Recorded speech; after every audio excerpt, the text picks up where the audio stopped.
really impatient and wanted to see the game early. But then he had the balls to ask Gabe Newell for a job. And Gabe was like, yeah, okay. But this man was playing 4D chess, okay? Gabe set up a phone interview with the guy with the intention of getting as much personal information out of him as possible so they could get him to admit to the crime, and then tried to get him to fly to the US for an in-person interview so they could arrest the absolute shit out of him. This one actually does have a happy ending though, because in the end, the German police got to him first, and he ended up getting off pretty easy because he was like genuinely pretty sorry about it apparently. And obviously Half-Life 2 went on to be, you know, pretty reasonably successful anyway, so... Oh my god, it's the G-Man! It all worked out. I feel like Nintendo, for the most part, is usually spared from having as many game-ruining leaks as other game companies, because we all know that anyone that steals or fucks with them usually disappears off the face of the planet. I'm not saying it doesn't happen to them at all, I just feel like I never hear about any of Nintendo's games getting spoiled by a fucking keychain. Still didn't stop Tears of the Kingdom from leaking online 2 weeks early, or Mario Wonder, where someone modded a bunch of the dialogue to include the word fuck as much as possible, which I'm sorry, is still kind of funny. Fuck you! I think that one series that I can think of that was leaked to absolute death was Smash Bros. But I mean, that's pretty obvious, right? People were just so excited and curious about upcoming fighters that there were so many of these fake leaks, like the fucking Grinch leak that I talked about in last year's video that I still think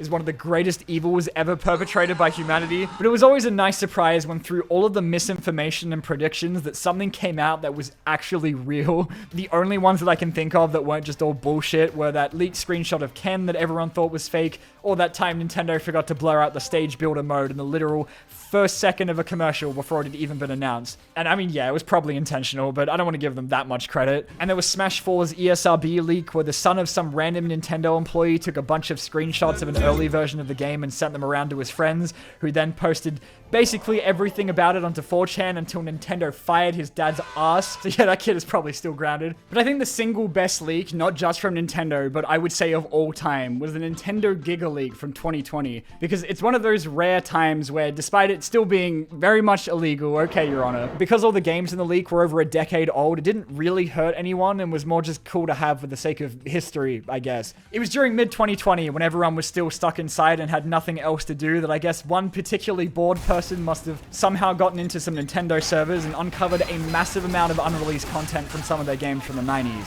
To go through every single thing that came out of this leak would actually need to be its own 12-part Netflix documentary, because the list of stuff in this is as long as the life sentence that Nintendo would give if they ever found out who did this. There was the source code of like 1 billion Nintendo games, the prototypes and unused assets for so many classics like Ocarina of Time and Super Mario Kart, which I still feel like I shouldn't be allowed to look at. Look how the Womps were meant to look in Mario 64. Who hurt this man? There's uncompressed audio from Star Fox 64, high-res images of the items from Ocarina of Time, which is still really uncanny to look at. We got to see how the Yoshi sprite in Yoshi's Island got progressively less horrifying the more they